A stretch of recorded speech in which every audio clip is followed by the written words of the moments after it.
మీ ఏం IT AI job అయితే join next it challenge. Job తెచ్చుకోండి, 5 లక్షలు తీసుకోండి.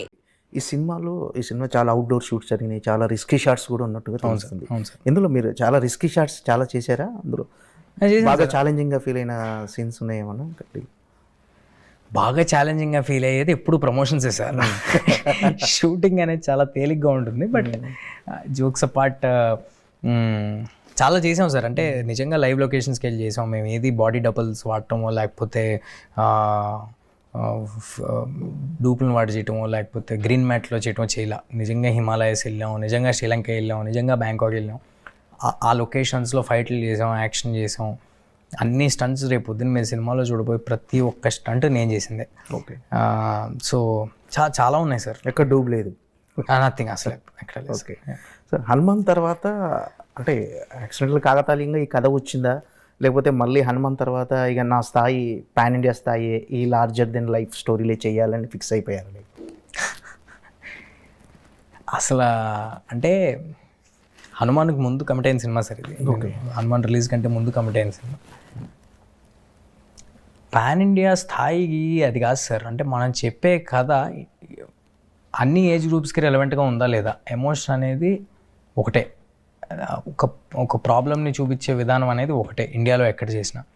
సో నేను ఇందాక చెప్పినట్టు నా దగ్గరికి ఏదైనా కథ వచ్చినప్పుడు నేను గమనించుకునే, ప్రతి సినిమాలో అవన్నీ గమనిస్తాను కాదు, బట్ నేను కొన్ని పర్టికులర్ సినిమాల్లో కథలు చెప్పినప్పుడు నేను గమనించేది ఏంటంటే, ఇది ఒక క్లీన్ ఫిల్మా, నన్ను నేను చూసుకుంటున్నానా, can I be part of this film, and థియేటర్కి రావడానికి ఆడియన్స్కి ఎక్సైట్మెంట్ ఉందా ఈ కథలో, అదర్ దెన్ స్టార్ క్యాస్ట్ తీసేసి, మ్యూజిక్ తీసేసి, ఇంకోటి తీసేసి కూడా కథగా దానికి ఆ బలం ఉందా లేదా అనేది వెతుక్కుంటా. సో అలా వెతుక్కుంటే అన్నీ సమకూరిన సినిమానే ఇది. అంటే సినిమా ట్రైలర్ రిలీజ్ వరకు కూడా, అంటే ముందు వచ్చిన టీజర్ కానీ గ్లిమ్స్ కానీ డెఫినెట్గా అందరికీ నచ్చినాయి. కానీ ట్రైలర్ వచ్చిన తర్వాత మోస్ట్ యాంటిసిపేటెడ్ మూవీ అని ఇప్పుడు రేటింగ్స్లో కూడా ఇది టాప్లో ఉంది. సో ఇప్పుడు రిలీఫ్ అయ్యారా? లేదు. టెన్షన్ రిలీఫ్ అయ్యారా? లేదు, అది ఏం అవ్వలేదు. నాకు ఆ వీకెండ్ అయ్యేంత వరకు సినిమా అందరికీ డెలివరీ అయింది, అందరికీ నచ్చింది అనేంత వరకు అది ఎప్పుడు ఉంటుంది సార్. ట్రైలర్ చూసిన తర్వాత మీకు వచ్చిన ఫీడ్బ్యాక్ ఎలా ఉందని ఇండస్ట్రీ నుంచి కానీ? Great sir, great. అంటే డెఫినెట్లీ సర్ప్రైజ్ అయ్యామని చెప్పారు. Yeah, very good. అంటే చిరంజీవి గారి దగ్గర నుంచి కొన్ని నోట్ వచ్చినట్టుగా తెలుసు చిరంజీవి గారు. Yeah, so sweet of Chiranjeevi sir. ఎప్పుడు నేనే కాదు, ఎవరు ఆయన్ని మెప్పించినా ఫస్ట్ వెన్ను తట్టి ప్రోత్సహిస్తారు. సో అలా చిరంజీవిలో పెద్ద మెసేజ్ పెట్టారు మా ప్రొడ్యూసర్ గారికి, నాకు వెరీ హ్యాపీ.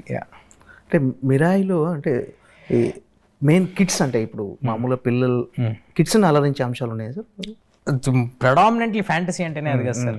పిల్లలకి ఒక చందమామ కథ వస్తున్నట్టు ఉంటుంది, స్టార్టింగ్ నుంచి ఎండింగ్ వరకు వాళ్ళకి చాలా ఎంటర్టైనింగ్గా ఉంటుంది. కథ కూడా చాలా నీట్గా అర్థమవుద్ది ఏం జరుగుతుంది ఏంటనేది. యా, డెఫినెట్లీ పిల్లలకి చాలా ఎక్సైటింగ్గా ఉండే సినిమా సార్. అంటే హనుమాన్కి డివోషనల్ టచ్ ఉండటం అనేది సినిమా డివోషనల్ ఎలిమెంట్ అనేది చాలా హెల్ప్ అయింది. సో ఈ సినిమాకి కూడా డెఫినెట్గా డివోషనల్ టచ్ అనేది ఎంతవరకు హెల్ప్ కాబోతుంది? అంటే సార్ డివోషనల్ ఇంకెలా చెప్పాలి, ఆ కథలో ఆ అవసరం ఉంది కాబట్టి అది పెడతారు. కానీ కేవలం డివోషనల్ ఫిలిమ్స్, డైరెక్ట్గా డివోషనల్ ఫిలిమ్స్ తీస్తేనే చాలాసార్లు అవి ఆకట్టుకోవు ఆడియన్స్ని. బట్ ప్రెడామినెంట్గా మేము చెప్తున్న సినిమా ఒక యాక్షను, అడ్వెంచరు, ఫ్యాంటసీ, ఎమోషను, ఒక తల్లి కొడుకున్న ఎమోషను, అంత కథ చెప్తున్నాము. అందులో డెఫినెట్గా మనం చెప్పబోయే ఇతిహాసాల్లో ఉన్న ఒక పాయింట్ మేము ఏదైతే ఎత్తుకుని చెప్తున్నామో అది చాలా చిన్న పోర్షన్ ఉన్నప్పటికీ ఒక మంచి మోరల్ ఎట్ రైట్ టైం మీకు ఒక ఎలివేషను, గూస్ బంప్స్ ఇచ్చేలాగా డెలివర్ అవుతుంది. సో యా, బట్ యా, అంతే. అంటే మీరు బాగా నటుడు అవ్వటం యాజ్ ఆర్టిస్ట్గా అంటే ఇప్పుడు ఎంతవరకు ప్లస్ అయిందంటే, ఇప్పుడు చేసిన క్యారెక్టర్స్ కానీ వీటికి కానీ అంటే మోర్ ఈజీ అయిందా మీకు? డెఫినెట్గా సార్. అంటే అసలు జీరో కెమెరా ఫియర్ నాకు. నా కెమెరా ఉన్నా లేకపోయినా I will be the same. And చిన్నప్పటి నుంచి పెద్ద ఆర్టిస్టులతో వాళ్ళతో చేసేపాటికి కెమెరా ఫ్రెండ్లీ అయ్యేపాటికి నాకు ఎప్పుడు ఎదుట ఆర్టిస్ట్ ఎంత పెద్ద ఆర్టిస్ట్ అయినా ఎవరైనా అదేం ఉండదు. My concentration will be only on my scene. నేను వీళ్ళతో పర్ఫామ్ చేస్తున్నాను అనే ఆలోచన నాలో ఎప్పుడూ ఉండదు. సో యా, దట్ వే చాలా హెల్ప్ అయింది. టోటల్ అవుట్పుట్ చూసుకున్నా సార్ మీరు చూసుకున్న తర్వాత మీకు ఎలాంటి కాన్ఫిడెన్స్ వచ్చిందో? ఫస్ట్ మన డైరెక్టర్ ఘట్టంనేని ఆయన కార్తీక్ నేరేషన్ ఇచ్చినప్పటికీ ఇప్పటికీ మీరు మొత్తం అవుట్పుట్ చూసుకున్న తర్వాత ఏంటి, ఎలా అనుకున్నట్లుగా ప్రజెంట్ చేశారని? ఇంకా గ్రాండ్గా ప్రజెంట్ చేశాడు సార్. విజువల్గా మీరు చూస్తే అర్థమవుతుంది, విజువల్గా this film is very rich first of all.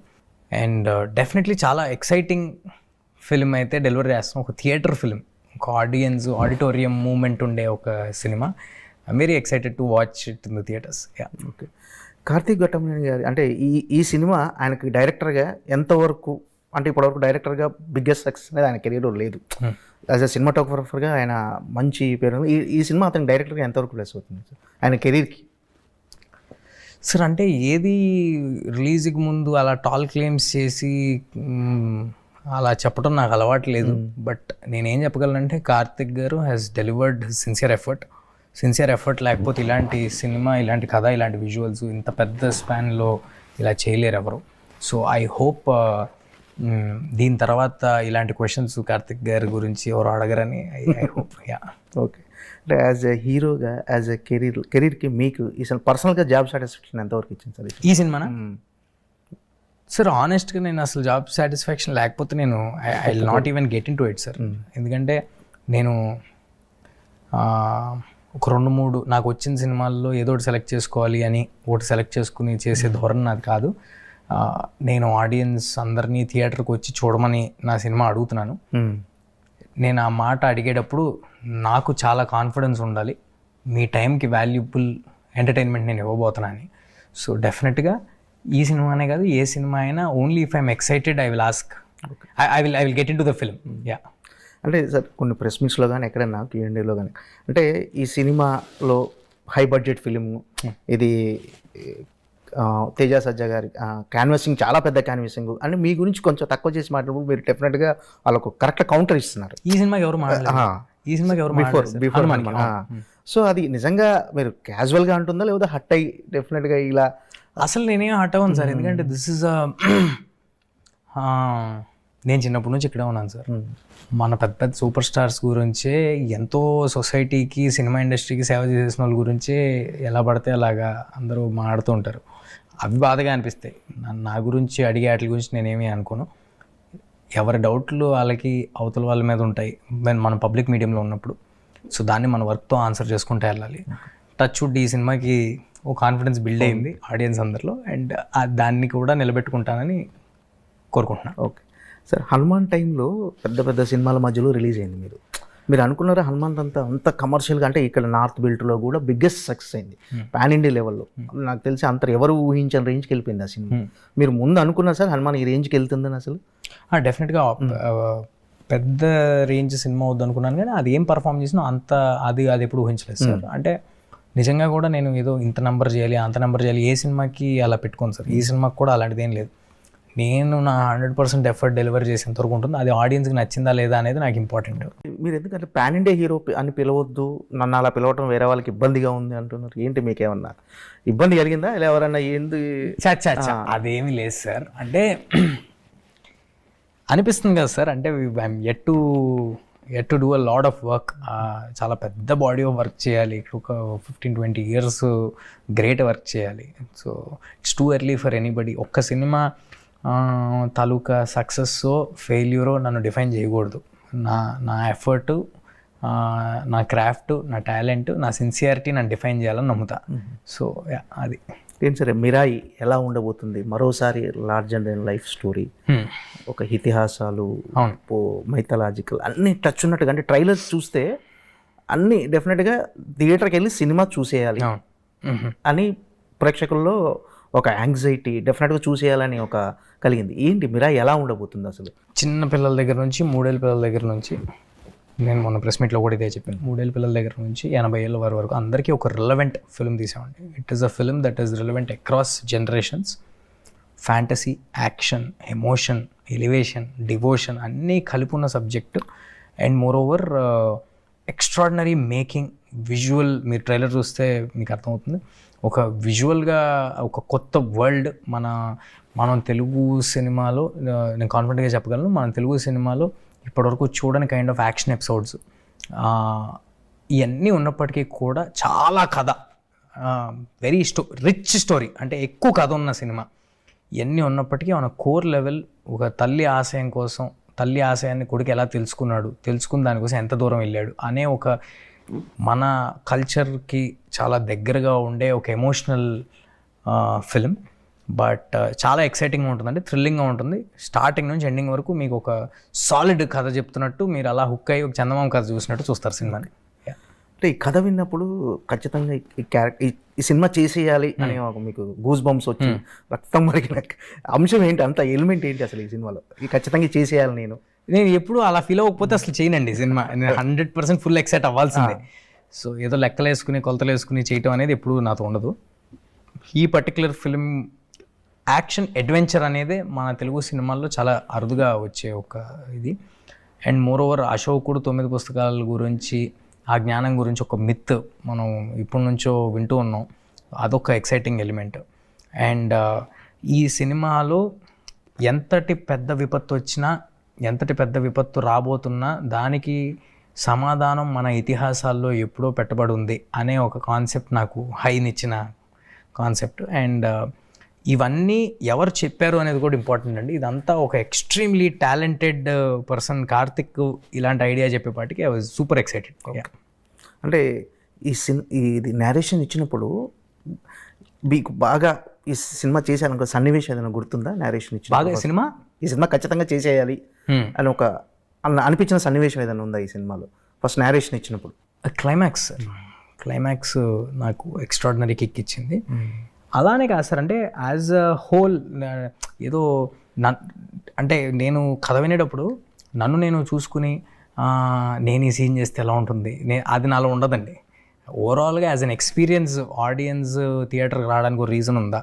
As an experience I'm I delivering something totally new that nobody has delivered until now. And but at చాలా కొత్తగా ఉండాలి బ్యాక్ డ్రాప్ విధంగా, but కథగా మనకు తెలిసిన కథే ఉండాలి. మనకు తెలిసిన కథ అంటే I mean to say emotions మనకి దగ్గరగా ఉండే ఎమోషన్ అయి ఉండాలి. అండ్ చాలా క్లీన్ ఫిల్మ్ అయి ఉండాలి. అక్రాస్ జనరేషన్స్ రిలేటబుల్గా ఉండే సినిమా అయి ఉండాలి. అందరికీ కనెక్ట్ అయ్యే సినిమా అయి ఉండాలి. ఇన్ని అంశాలు కలగలిసి రావడం అనేది అరుదుగా జరుగుతాయి సార్. సో ఇవన్నీ ఈ సినిమాలో కలిసి వచ్చినాయి. Okay, yeah. కార్తీక్ ఘటంనేని ముందు సక్సెస్ ఇచ్చాడా లేదా అనేది వదిలేస్తే, యాజ్ అతను నేరేషన్ చెప్పి అతని స్ట్రెంగ్త్ ఏం గమనించారంటే కార్తీక్ ఈ సినిమా తీయగలడు అంటే కార్తీక్ స్ట్రెంగ్త్ ఏమిటి అనుకుంటున్నారు? Actually Karthik strength sincerity sir, sincerity. And Karthik strength కొత్తగా నేను గమనించేది ఏముంది సార్, తను excellent photographer, most talented cinematographers in Tollywood. And తన సినిమాలు అన్నింటిలో కూడా ఒక టిపికల్ తను డిఓపిగా చేసినప్పటికీ, తన సినిమాటోగ్రాఫర్గా చేసినప్పటికీ ఆ సినిమా తాలూకు ఒక స్టోరీ టెల్లింగ్ ప్రతి సినిమాలో ఒక స్టైల్ ఉంటుంది తను డిఓపిగా చేసిన ప్రతి సినిమాలో. సో అలాంటి స్టోరీ టెల్లింగ్లో ఇలాంటి ఒక అంబిషియస్ అటెంప్ట్ చేయటం అనేది ఐ వాజ్ వెరీ ఎక్సైటెడ్. అంటే ఇందులో ఎమోషన్ కోర్ ఎలా ఉండబోతుంది అంటే చాలా విజువల్ ట్రీట్ కానీ విఎఫ్ఎక్స్ కానీ గ్రాఫిక్స్ ఎన్ని ఉన్నా ఆ ఎమోషన్ లేకపోతే సినిమా సోల్ మిస్ అవుతుంది అనిపిస్తుంది. అవును, దీంట్లో ఎమోషన్ ఎలా ఉండబోతుంది సార్? అంటే నేను మీతో అన్నట్టు సినిమా మెయిన్ మోటివే తల్లి ఆశయం కోసం కొడుకు ఎంత దూరం వెళ్ళాడు అనేది. అంటే ఇది టిపికల్గా మనం పక్కింట్లో చూసే ఒక మనిషి తాలూకా కథ కాదు, ఇది ఒక ఫ్యాంటసీ, ఒక వరల్డ్. సో ఇందులో ఎమోషన్ ఉంటుంది, దానికి రీజనింగ్ ఉంటుంది. బట్ నేను ఎంత ఎమోషన్ డ్రైవ్ చేసినా కూడా మీకు బ్యాక్ ఆఫ్ ద మైండ్ మీకు తెలుసు చూస్తుంది ఒక పక్కింటోడు కథ కాదు, ఒక ఫ్యాంటసీ అని. సో మోర్ దెన్ దట్ కథగా చాలా స్ట్రాంగ్ రీజన్స్, మోటివ్స్ ప్రతి క్యారెక్టర్కి ఉంటాయి సార్. ఓకే, అంటే ఈ సినిమా చాలా అవుట్డోర్ షూట్స్ జరిగినాయి, చాలా రిస్కీ షాట్స్ కూడా ఉన్నట్టుగా తెలుస్తుంది. ఇందులో మీరు చాలా రిస్కీ షాట్స్ చాలా చేశారా? అందులో బాగా ఛాలెంజింగ్గా ఫీల్ అయిన సీన్స్ ఉన్నాయేమన్నా? బాగా ఛాలెంజింగ్గా ఫీల్ అయ్యేది ఎప్పుడు ప్రమోషన్స్ సార్. షూటింగ్ అనేది చాలా తేలిగ్గా ఉంటుంది, బట్ జోక్స్ అపార్ట్ చాలా చేసాం సార్. అంటే నిజంగా లైవ్ లొకేషన్స్కి వెళ్ళి చేసాం మేము. ఏది బాడీ డబుల్స్ వాడటమో, లేకపోతే డూపులను వాడి చేయటమో, లేకపోతే గ్రీన్ మ్యాట్లో చేయటమో చేయాల. నిజంగా హిమాలయస్ వెళ్ళాం, నిజంగా శ్రీలంక వెళ్ళాం, నిజంగా బ్యాంకాక్ వెళ్ళాం. ఆ లొకేషన్స్లో ఫైట్లు చేసాం, యాక్షన్ చేసాం. అన్ని స్టంట్స్ రేపు పొద్దున్న మీరు సినిమాలో చూడబోయే ప్రతి ఒక్క స్టంట్ నేను చేసిందే. ఓకే. సో చాలా ఉన్నాయి సార్. ఎక్కడ డూబ్ లేదు. నథింగ్ అసలు ఎక్కడ లేదు. ఓకే సార్, హనుమాన్ తర్వాత అంటే యాక్సిడెంటల్ కాకతాళీయంగా ఈ కథ వచ్చిందా, లేకపోతే మళ్ళీ హనుమాన్ తర్వాత ఇక నా స్థాయి పాన్ ఇండియా స్థాయి ఈ లార్జర్ దెన్ లైఫ్ స్టోరీలే చేయాలని ఫిక్స్ అయిపోయారు? అసలు అంటే హనుమాన్కి ముందు కమిట్ అయిన సినిమా సార్ ఇది. హనుమాన్ రిలీజ్ కంటే ముందు కమిట్ అయిన సినిమా. పాన్ ఇండియా స్థాయికి అది కాదు సార్. అంటే మనం చెప్పే కథ అన్ని ఏజ్ గ్రూప్స్కి రెలవెంట్గా ఉందా లేదా, ఎమోషన్ అనేది ఒకటే, ఒక ప్రాబ్లమ్ని చూపించే విధానం అనేది ఒకటే ఇండియాలో ఎక్కడ చేసినా. సో నేను ఇందాక చెప్పినట్టు నా దగ్గరికి ఏదైనా కథ వచ్చినప్పుడు నేను గమనించుకునే ప్రతి సినిమాలో అవన్నీ గమనిస్తాను కాదు, బట్ నేను కొన్ని పర్టికులర్ సినిమాల్లో కథలు చెప్పినప్పుడు నేను గమనించేది ఏంటంటే ఇది ఒక క్లీన్ ఫిల్మా, నన్ను నేను చూసుకుంటున్నానా, can I be part of this film, and థియేటర్కి రావడానికి ఆడియన్స్కి ఎక్సైట్మెంట్ ఉందా ఈ కథలో, అదర్ దెన్ స్టార్ క్యాస్ట్ తీసేసి మ్యూజిక్ తీసేసి ఇంకోటి తీసేసి కూడా కథగా దానికి ఆ బలం ఉందా లేదా అనేది వెతుక్కుంటా. సో అలా వెతుక్కుంటే అన్నీ సమకూరిన సినిమానే ఇది. అంటే సినిమా ట్రైలర్ రిలీజ్ వరకు కూడా అంటే ముందు వచ్చిన టీజర్ కానీ గ్లిమ్స్ కానీ డెఫినెట్గా అందరికీ నచ్చినాయి. కానీ ట్రైలర్ వచ్చిన తర్వాత మోస్ట్ యాంటిసిపేటెడ్ మూవీ అని ఇప్పుడు రేటింగ్స్లో కూడా ఇది టాప్లో ఉంది. సో ఇప్పుడు రిలీఫ్ అయ్యారా? లేదు. టెన్షన్ రిలీఫ్ అయ్యారా? లేదు, అది ఏం అవ్వలేదు. నాకు ఆ వీకెండ్ అయ్యేంత వరకు సినిమా అందరికీ డెలివరీ అయింది, అందరికీ నచ్చింది అనేంత వరకు అది ఎప్పుడు ఉంటుంది సార్. ట్రైలర్ చూసిన తర్వాత మీకు వచ్చిన ఫీడ్బ్యాక్ ఎలా ఉందని ఇండస్ట్రీ నుంచి కానీ? Great sir, great. అంటే డెఫినెట్లీ సర్ప్రైజ్ అయ్యామని చెప్పారు. Yeah, very good. అంటే చిరంజీవి గారి దగ్గర నుంచి కొన్ని నోట్ వచ్చినట్టుగా తెలుసు చిరంజీవి గారు. Yeah, so sweet of Chiranjeevi sir. ఎప్పుడు నేనే కాదు ఎవరు ఆయన్ని మెప్పించిన ఫస్ట్ వెన్ను తట్టి ప్రోత్సహిస్తారు. And for more videos, Please subscribe to iDream. Please subscribe to iDream. Please subscribe iDream. And please subscribe to iDream. For more videos, subscribe to iDream. please like, share and subscribe to the channel. Congratulations, iDream. Subscribe to iDream. Subscribe to iDream. So subscribe to iDream Media. iDream की iDream team अंदर की huge congratulations. Please subscribe iDream Media. Please subscribe to iDream. Subscribe iDream. Please subscribe to iDream. iDream అంటే నా కళల ఛానల్ను subscribe చేసుకున్న నోరు తిరుగుతలేదు, మీరైతే గంట గుర్తు కొట్టండి. For more such videos, please subscribe to iDream. Subscribe to iDream. Please subscribe to iDream. Please subscribe iDream Media. Please do subscribe to iDream. Please subscribe to iDream Media. For best entertainment and information, please subscribe iDream. And don't forget to subscribe to iDream.